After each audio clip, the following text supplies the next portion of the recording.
Guys, അങ്ങനെ Asia കപ്പിന്റെ super ഫോറിന്റെ അവസാന മത്സരവും ഇന്ത്യ വിജയിച്ചുകൊണ്ട് തന്നെ ഫൈനലിലേക്ക് കടക്കുന്നു. ശ്രീലങ്കയ്ക്കെതിരെ ഒരു കോമ്പറ്റീറ്റീവ് ആയിട്ടുള്ള ഒരു മത്സരം തന്നെയായിരുന്നു. എന്നാൽ സൂപ്പർ ഓവർ വരെ നീണ്ടു നിന്ന മത്സരത്തിലാണ് ഇന്ത്യക്ക് ഒരു വിജയം സ്വന്തമാക്കാനായിട്ട് സാധിച്ചതെന്നുള്ളതാണ്. ആദ്യം ബാറ്റ് ചെയ്യാൻ ഇറങ്ങിയിട്ടുള്ള ഇന്ത്യ തുടങ്ങിയത് കുറച്ച് പ്രശ്നത്തിലാണ്. കാരണം രണ്ടാമത്തെ ഓവറിൽ തന്നെ ഗില്ലിൻ്റെ വിക്കറ്റ് നഷ്ടമാകുന്നു. തീക്ഷ്ണ പന്തെറിഞ്ഞ് വളരെ ഡിഫിക്കൽട്ടായിട്ടുള്ള ഒരു ക്യാച്ച്, കാരണം അത്രയും പവർഫുൾ ആയിട്ടുള്ളൊരു ഷോട്ടാണ്. ബോളർ തന്നെ അത് പിടിക്കുക എന്ന് പറഞ്ഞു കഴിഞ്ഞാൽ കുറച്ച് ബുദ്ധിമുട്ടാണ്. പക്ഷേ ആ വിക്കറ്റ് ഇനിഷ്യൽ സ്റ്റേജിൽ തന്നെ നേടിയെടുക്കാനായിട്ട് സാധിച്ചു. എന്നാൽ മറുവശത്ത് അഭിഷേക് ശർമ്മ അദ്ദേഹത്തിൻ്റെ ഒരു വെടിക്കെട്ട് ബാറ്റിംഗ് എങ്ങനെയാണോ നമ്മൾ സോഫാർ കണ്ടത് അതേപോലെ തന്നെ തുടർന്നുകൊണ്ടിരിക്കുന്ന സാഹചര്യമാണ് ഉണ്ടായത്. വൺ ഡൗൺ ആയിട്ട് എത്തിയത് ക്യാപ്റ്റൻ കൂടിയായിട്ടുള്ള സൂര്യകുമാർ യാദവാണ്. സൂര്യകുമാർ യാദവിന് ഈ മത്സരത്തിലും അത്രമേൽ തിളങ്ങാനായിട്ട് സാധിച്ചിട്ടില്ല. നമുക്ക് 74 റൺസ് ഉള്ളപ്പോഴാണ് രണ്ടാമത്തെ വിക്കറ്റ് നഷ്ടപ്പെടുന്നതെങ്കിലും സൂര്യകുമാർ നേടിയത് വെറും 13 പന്തിൽ നിന്ന് 12 റൺസ് മാത്രമാണ്. ശേഷം തിലക് വർമ്മയാണ് എത്തിയത്. തിലക് വർമ്മയും അതുപോലെ അഭിഷേക് ശർമ്മയായിട്ട് ഒന്ന് സെറ്റിലായി വരുന്നതിന് മുമ്പ് തന്നെ അഭിഷേക് ശർമ്മയുടെ വിക്കറ്റ് നഷ്ടമായി. പക്ഷേ ആ സമയത്ത് ഇപ്പം അഭിഷേക് ശർമ്മയുടെ വിക്കറ്റ് നഷ്ടമാകുന്ന സമയത്ത് 8.4 ഓവർ എന്ന സിറ്റുവേഷനാണ്. 92 റൺസായിട്ട് നിൽക്കുകയാണ്. 31 പന്തിൽ 61 റൺസായിട്ട് അഭിഷേക് ശർമ്മ നമ്മൾ എപ്പോഴും കാണുന്ന ഒരു വെടിക്കെട്ട് പെർഫോമൻസ്, അതും 200-നടുത്തുള്ള സ്ട്രൈക്ക് റേറ്റിലൊക്കെ അവസാനിച്ചു. ശേഷമാണ് സഞ്ജു സാംസൻ്റെ വരവ്. എന്താണെങ്കിലും ഇത്തവണ സഞ്ജു സാംസൺ ഒരു പ്രഷറും ഇല്ലാതെ വളരെ കോൺഫിഡൻ്റ് ആയിട്ട് തന്നെ കളിച്ചു. അത് അദ്ദേഹത്തിൻ്റെ ഇനിഷ്യൽ സ്റ്റേജ് ഓഫ് ബാറ്റിങ്ങിൽ തന്നെ നമുക്ക് കാണാൻ സാധിക്കുന്നുണ്ടായിരുന്നു. അതുകൊണ്ട് തന്നെ തിലക് വർമ്മയും സഞ്ജു സാംസണും ചേർന്നൊരു നല്ല പാർട്ട്ണർഷിപ്പ് പടുത്തുയർത്തി. ഏതാണ്ട് 64 റൺസിൻ്റെ ഒരു പാർട്ട്ണർഷിപ്പാണ്. സഞ്ജു സാംസൺ ഔട്ടാകുന്ന സമയത്ത് 23 പന്തിൽ 39 എന്ന് പറഞ്ഞിട്ടുള്ള ഒരു ഡീസൻ്റ് ആയിട്ടുള്ള, അല്ലെങ്കിൽ ഒരു നല്ല റൺ തന്നെ നേടിക്കൊടുത്തിട്ടാണ്, കോൺട്രിബ്യൂട്ട് ചെയ്തിട്ടാണ് അദ്ദേഹത്തിൻ്റെ ഒരു വിക്കറ്റ്, അദ്ദേഹം ഒരു ഹാർഡ് ഹിറ്റിന് ഒരു ശ്രമം നടത്തിയതാണ്. പക്ഷേ അൺഫോർച്ചുനേറ്റ്ലി ഔട്ടായി പോകേണ്ട സിറ്റുവേഷൻ ആണുള്ളത്. പിന്നെ വന്നിട്ടുള്ള ഹാർദിക് പാണ്ഡ്യ ആണെങ്കിലും പെട്ടെന്ന് ഔട്ടായി പോകുന്ന സാഹചര്യം ഉണ്ടായി. പക്ഷേ തിലക് വർമ്മ അവസാനം ഒരു ഫിനിഷിംഗ് റോളിൽ ഏറ്റെടുത്ത് അക്സർ പട്ടേലും കൂടെ ഉണ്ടായിരുന്നു.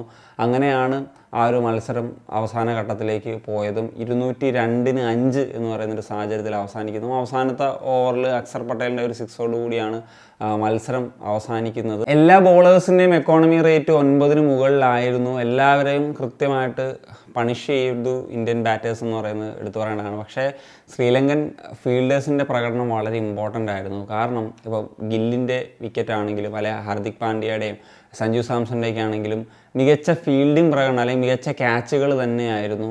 അതിൽ തീർച്ചയായിട്ടും ശ്രീലങ്കൻ ഫീൽഡേഴ്സിനൊരു കയ്യടി കൊടുക്കേണ്ടതുണ്ട് എന്നുള്ളതാണ്. ശ്രീലങ്ക എന്താണെങ്കിലും ഒരു അഗ്രസീവായിട്ടുള്ളൊരു തുടക്കം തന്നെയാണ്. ആദ്യ പന്തിൽ തന്നെ ഒരു 4 വായിച്ചാണ് നിസംഗ സ്റ്റാർട്ട് ചെയ്യുന്നത് ഹാർദിക് പാണ്ഡ്യയ്ക്കെതിരെ. എന്നാൽ ഹാർദിക് പാണ്ഡ്യ ആദ്യ ഓവറിലെ 4ാമത്തെ വിക്കറ്റിൽ തന്നെ മെൻഡിസിൻ്റെ വിക്കറ്റ് നേടിയെടുത്ത് ഇന്ത്യക്ക് ഒരു മികച്ച തുടക്കം നൽകുമെന്ന് പ്രതീക്ഷിച്ചു. പക്ഷേ കുശാൽ പെരേരയാണ് വൺ ഡൗൺ എന്ന് പറയുന്ന റോളിലെത്തിയത്. നിസംഗയുടെ ഒരു ഒട്ടും നിസ്സംഗത ഇല്ലാത്ത പ്രകടനമാണ് നമ്മൾ കണ്ടിട്ടുണ്ടായിരുന്നത്. മികച്ച രീതിയിൽ ഒരു ഹാർഡ് ഹിറ്റിംഗ് തന്നെയാണ് നമ്മൾ കണ്ടത്. പിന്നീട് കുശാൽ പെരേരയും ആ ഒരു ട്രാക്കിലേക്ക് എത്തി. അവർ നല്ലൊരു പാർട്ട്ണർഷിപ്പ് ഉണ്ടാക്കിയെടുത്തു എന്നുള്ളതാണ്. 134 റൺസിന് ശേഷമാണ് ആ 2ാമത്തെ വിക്കറ്റ് നഷ്ടമാകുന്നത് 12.2 ഓവറിൽ. ഇപ്പം 10 ഓവർ ആകുന്ന സമയത്ത് തന്നെ 114 എന്ന് പറയുന്ന നല്ലൊരു നിലയിൽ ശ്രീലങ്ക ഉണ്ടായിരുന്നു എന്നുള്ളതാണ്. അതിന് ഏറ്റവും പ്രധാനമായത് ഈ 2 താരങ്ങളുടെ പ്രകടനമാണ്. പ്രത്യേകിച്ച് നിസംഗയുടെ ബാറ്റിംഗ് പെർഫോമൻസ് അത് എടുത്തു പറയേണ്ടതാണ്. കാരണം ഈ ഒരു മത്സരത്തിൽ അദ്ദേഹം സെഞ്ചുറി നേടി. 58 പന്തിൽ 107 റൺസ് എന്ന് പറയുന്ന ഒരു മികച്ച ഇന്നിങ്സ്, ഏഷ്യ കപ്പിലെ ഈ ഒരു ടൂർണമെൻറ്റിൽ തന്നെ മികച്ച ഇന്നിങ്സ് എന്നൊക്കെ നമുക്ക് വിശേഷിപ്പിക്കാൻ പറ്റുന്നൊരു ഇന്നിങ്സ് ആയിട്ട് മാറി എന്നുള്ളതാണ്. ഹർഷിത് റാണയും അർഷദീപിനെ എല്ലാ താരങ്ങളെയും നോക്കി പണിഷ് ചെയ്യുന്നൊരു കാഴ്ചയാണ് നമുക്ക് കാണാനായിട്ട് സാധിച്ചതെന്നുള്ളതാണ്. ഹർഷിത് റാണ ഇടയ്ക്ക് അദ്ദേഹത്തെ പ്രൊവോക്ക് ചെയ്യുന്ന തരത്തിലൊക്കെ വന്നു. പക്ഷേ അതിനൊന്നും യാതൊരു മൈൻഡും ചെയ്യാതിരുന്ന് അടുത്ത ബോൾ അദ്ദേഹം 6 പറത്തിയിട്ടാണ് അതിനൊരു മറുപടി കൊടുത്തത്. അങ്ങനത്തെ വളരെ കൂളായിട്ട് ഒരു പെർഫോമൻസ് നടത്തി സെഞ്ചുറി നേടിയെടുത്തു എന്നുള്ളതാണ്.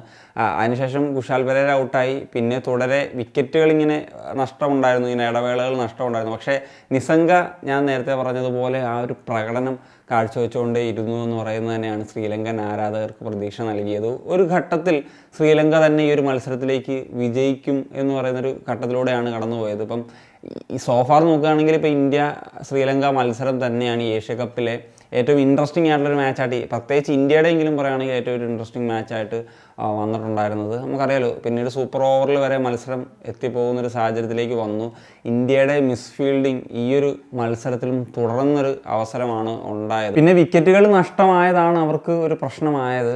അവസാനത്തെ ഓവറിൽ വേണ്ടിയിരുന്നത് വെറും 12 റൺസാണ്. ഹർഷിത് റാണയാണ് പന്തെറിയാൻ എത്തിയത്.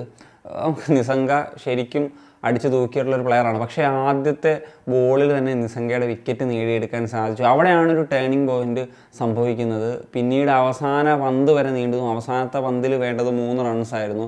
പക്ഷേ ആ 2 റൺ ഓടിയിട്ട് ശ്രീലങ്കൻ താരം ഡൈവ് ചെയ്തത് തീർച്ചയായിട്ടും ഒരു പണിയായി. അല്ലെങ്കിൽ ഈസിലി ഇപ്പം ഇന്ത്യൻ പ്ലെയേഴ്സിൻ്റെ ഭാഗത്തു നിന്നുണ്ടായിട്ടുള്ള ഒരു മിസ്ഫീൽഡ് അവിടെ ഉണ്ടായിരുന്നു. അതല്ലായിരുന്നെങ്കിൽ 3 റൺസ് ഈസിലി ഓടിയെടുക്കാൻ പറ്റുന്നൊരു സാഹചര്യം അവിടെ ഉണ്ടായിരുന്നു. ഇനി ഷനാക്കാന്ന് തോന്നുന്നു ആ ഒരു ഡൈവിങ് നടത്തിയത്. അതിന് ശ്രീലങ്കൻ പ്ലെയേഴ്സൊക്കെ അവിടെ കിടന്ന് വെള്ളം വെക്കുകയും കോച്ചിങ് സ്റ്റാഫൊക്കെ അടക്കം അവർ ഭയങ്കര ഡിസപ്പോയിൻറ്റഡ് ആയിരുന്നു. പക്ഷേ അദ്ദേഹം 2 റൺസ് ഓടിയെടുക്കാൻ പറ്റുള്ളൂ എന്ന് പറയുന്ന കോൺഫിഡൻസിലായിരിക്കണം അവിടെ റിസ്ക് എടുക്കാതെ അത് ഡൈവ് ചെയ്തത്. പക്ഷേ ഒരു റണ്ണും കൂടി ഈസിലി ഓടിയെടുത്തിരുന്നെങ്കിൽ സൂപ്പർ ഓവറിലോട്ടൊന്നും പോകാതെ തന്നെ ശ്രീലങ്കയ്ക്ക് വിജയിക്കാമായിരുന്നു. പക്ഷേ മത്സരം സൂപ്പർ ഓവറിലേക്ക് പോകുന്നൊരു സാഹചര്യത്തിലേക്ക് വന്നു. ആദ്യം ബാറ്റിന് ഇറങ്ങിയ ശ്രീലങ്കയുടെ ആദ്യത്തെ ബോളിൽ തന്നെ കുശാൽ പെരേരയുടെ വിക്കറ്റ് നഷ്ടമാകുന്ന സാഹചര്യത്തിലേക്ക് വന്നു. പിന്നീട് ഒരു വൈഡിൻ്റെ രൂപത്തിലും സിംഗിളുടെ രൂപത്തിലും 2 റൺസ് കിട്ടി. ശേഷം വന്നിട്ടുള്ള ബോള് ഔട്ടാകുന്ന സാഹചര്യം വന്നു. അത് ചില ആളുകൾക്ക് കൺഫ്യൂഷൻ ഉണ്ട്, എന്തുകൊണ്ട് അത് ഔട്ടായിട്ട് റിവ്യൂവിന് പോയിട്ട് ഔട്ട് കൊടുക്കാതെ വന്നു എന്നുള്ളത്. അപ്പം അത് ഔട്ട് കൊടുത്തത് എനിക്ക് തോന്നുന്നു അർഷദീപിൻ്റെ ഒരു അപ്പീലാണ്. ആ അപ്പീല് ബാറ്റിൽ കൊണ്ടിട്ടില്ല. അപ്പം റിവ്യൂ കൊടുത്തിട്ട് ഔട്ടല്ലാണ്ട് വന്നു. അങ്ങനെ വരുമ്പോഴത്തേക്കും അതൊരു ഡെഡ് ബോൾ സിറ്റുവേഷനാണ്. അതുകൊണ്ടാണ് ആ റണ്ണൗട്ട് അസാധുവായി പോകുന്ന സാഹചര്യത്തിലേക്ക് പോയത്. അത് തീർച്ചയായിട്ടും സഞ്ജു സാംസൻ്റെ ഒരു മികച്ച ഒരു റണ്ണൗട്ട് സിറ്റുവേഷൻ ആയിരുന്നു. പക്ഷേ അത് കിട്ടിയില്ല. പക്ഷേ അടുത്ത ബോളിൽ തന്നെ വിക്കറ്റ് നഷ്ടമായിട്ട് 2-ന് തന്നെ ശ്രീലങ്കയുടെ ഒരു കാര്യം സൂപ്പർ ഓവറിൽ അവസാനിച്ചു. സൂര്യകുമാർ വന്നിട്ട് ആദ്യത്തെ ബോളിൽ തന്നെ 3 റൺസ് നേടിയെടുത്തിട്ട് ഇന്ത്യ ഒരു വിജയം സ്വന്തമാക്കി എടുക്കുന്നു എന്നുള്ളതാണ്. എന്താണെങ്കിലും ഇന്ത്യക്ക് ഒരു വിജയം സ്വന്തമാക്കാൻ സാധിച്ചു. അതും ഈ ഒരു ടൂർണമെൻറ്റിൽ ഏറ്റവും കോമ്പറ്റീറ്റീവ് ആയിട്ടുള്ളൊരു മത്സരം കാണാൻ സാധിച്ചു എന്നുള്ളതാണ് ഈ ഒരു മത്സരത്തിൻ്റെ ഏറ്റവും വലിയ ഒരു പ്രത്യേകത. കുറച്ചധികം പ്രശ്നങ്ങൾ ബോളിങ്ങിലുണ്ടായിരുന്നു, ഫീൽഡിങ്ങിലുണ്ടായിരുന്നു. പക്ഷേ ബാറ്റേഴ്സിൻ്റെ ഭാഗത്തു നിന്ന് ഇപ്പം Abhishek Sharma as usual perform ചെയ്തു, തിലക് വർമ്മ പെർഫോം ചെയ്തു, സഞ്ജു സാംസൻ്റെ പെർഫോമൻസ് ഇമ്പോർട്ടൻ്റ് ആണ്. ഇപ്പം ഈ ഒരു മത്സരം തുടങ്ങുന്നതിന് മുമ്പ് ഞാൻ എവിടെയൊക്കെയോ സോഷ്യൽ മീഡിയയിലൊക്കെ പോസ്റ്റ് കണ്ടിരുന്നു, ഹസരംഗ കളിക്കുന്നത് കൊണ്ട് സഞ്ജു സാംസൺ കളിക്കില്ല, അല്ലെങ്കിൽ ഹസരംഗയെ എന്താ അങ്ങനെയൊക്കെ ഉള്ളത്. പക്ഷേ ഹസരംഗയ്ക്കെതിരെ തന്നെ 2 6 സഞ്ജു സാംസൺ അടിക്കാൻ സാധിച്ചു. വളരെ ഫിയർലെസ് ആയിട്ടുള്ളൊരു ബാറ്റിംഗ് പെർഫോമൻസ് നമുക്ക് കാണാൻ സാധിച്ചു. ഒരു ടിപ്പിക്കൽ സഞ്ജു സാംസൺ ഇന്നിങ്സ് നമുക്ക് കാണാൻ സാധിച്ചു എന്നുള്ളതാണ്. ഇനി എന്താണെങ്കിലും ഫൈനലിൽ പാകിസ്ഥാനെതിരെയാണ്. ആ ഒരു മത്സരമാണ് എക്സൈറ്റ്മെൻറ്റോടുകൂടി നോക്കി കാണുന്നത്. അപ്പോൾ നിങ്ങളുടെ ഒപ്പീനിയൻസ് എന്താണ് തീർച്ചയായിട്ടും കമ്പോസ് ചെയ്ത ഒരു കൺഷൻ സനിയ.